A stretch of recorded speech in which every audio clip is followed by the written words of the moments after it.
Hello and welcome. You're watching Market Headstart on Moneycontrol. I'm Sakshi Batra and this is where we get you prepared for the trading setup of the day. I also have with me Kshitij Anand. He's the markets editor at Moneycontrol. Good morning, Kshitij, and thanks very much for joining in. Well, after Monday's panic that we actually saw on the D Street, an 800-point fall, yesterday was a day of consolidation on the D Street. Yes. What are the big cues that you're looking at today, and how are the global markets trading, and what are we picking up, and what kind of a trade can we expect on the penultimate day of the FNO expiry? Right. Well, morning Sakshi and good morning viewers.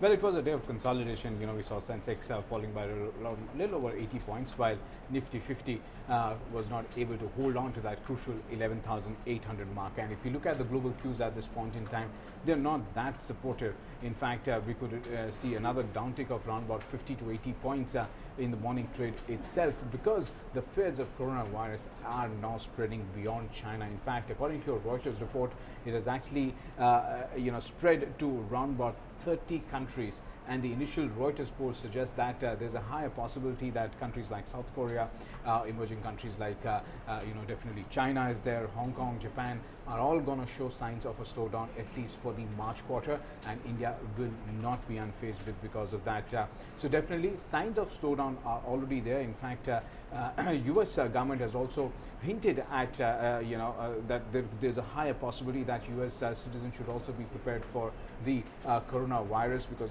it is just a matter of time when it would hit United States as well. And if United States slows down or shows signs of slowing down, there's a higher you could say it could actually lead to a slowdown in different countries as well. So the concerns of slowdown which were there when the trade pact or the trade deal was not getting signed, the same situation has arisen again with respect to coronavirus.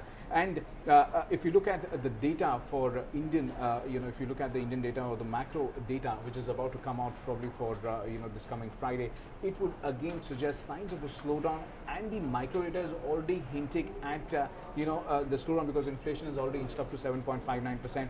And the other micro indicators are not hinting at some sort of green shoots at this point in time. Earnings have not been able to really infuse investor sentiment at this point in time.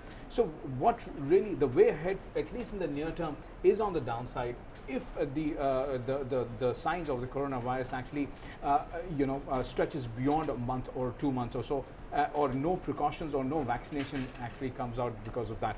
Now, for today, I think 11,700 will be an important support level to watch out for. And on the high side, 12,000 remains a crucial bit of resistance. Rupee appreciated slightly against the US dollar, but foreign institutional investors continues to pull out money from Indian markets. In fact, they pulled out more than 2,000 odd crores from the Indian markets in yesterday's trading session.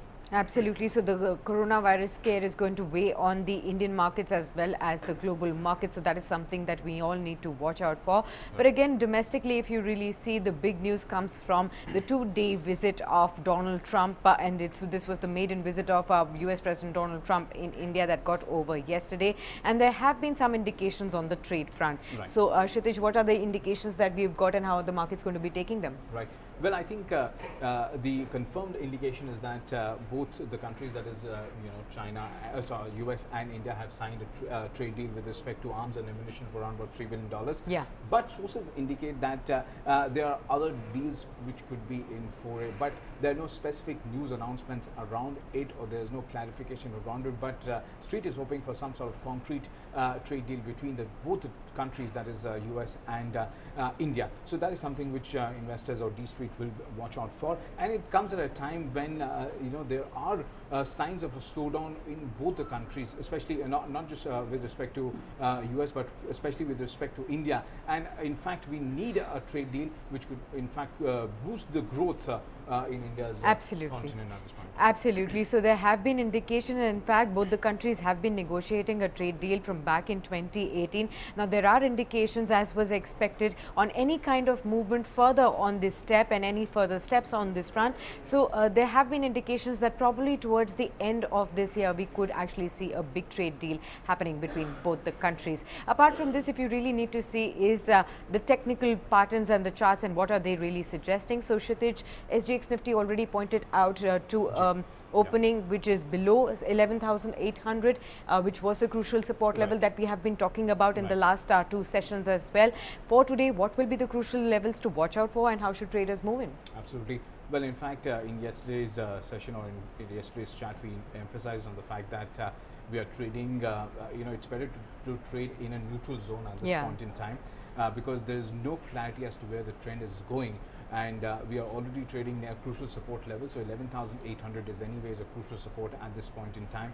If in case we close below 11,700, then 11,684, that is the 200 days moving average, will be an important support to watch out for.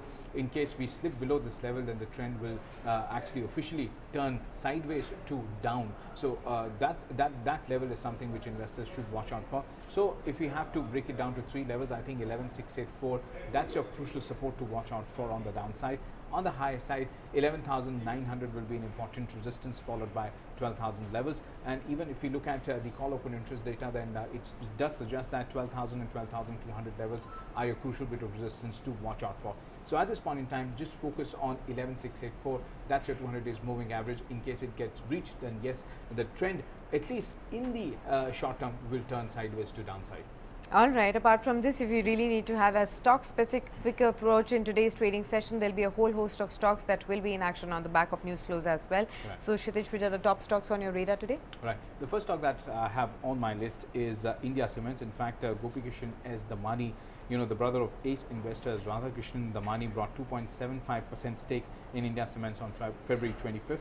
Bank of Baroda will be in focus. In fact, the bank said it has moved to the Supreme Court against an order passed by the Calcutta High Court in a matter related to a bank guarantee issued on behalf of a Simplex Project Limited. Vedanta will be in focus. Now, the Anil Agarwal said he is open to selling stake in Cairn India to make it valuable for investors. Agarwal said that the company is interested in buying a stake in BPCL as well. Apart from that, Sakshi, I also believe that you're also tracking some stocks based on what brokerages are recommending. Absolutely, Kshitij. 2 stocks on my list as well. Let's start off with HDFC Bank first. Macquarie has come out with a report on this one. It maintains an outperform rating on the stock with a target price of 14.99 rupees per share. Remember, the current market price is around 1,200 rupees. So there is an uptick that they expect on the stock. Now, they also believe that the recent underperformance that we've witnessed on the stock is on the CEO transition issues, and most of the investors also want the existing candidate to actually take over the mantle of the new CEO. So there'll be some kind of knee-jerk movements that you will be able to see till the time a smooth transition really happens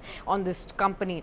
Now, Gujarat Gas also is on the radar of Motilal Oswal. They maintain a buy rating on the stock with a target price of 340 rupees. The current market price is somewhere around 290, so there is an upside again over here that you can really expect. Now, they see that the lower LNG prices do bode well for the profitability going forward. Now, the jump in LNG prices and also the open access remain the biggest risk on the rating front as well. So these are the 2 stocks that also you can keep on your radar. We also have some technical recommendations for you for the day. So Kshitij, who have you spoken to and what do we have? Right. Well, to make your day more profitable, we spoke to SMC Global Securities and they've given us 3 recommendations for today. Now, the first stock that they have on the list is Minda Corporation. Well, that's a buy call for a target of 126 and a stop loss of 105.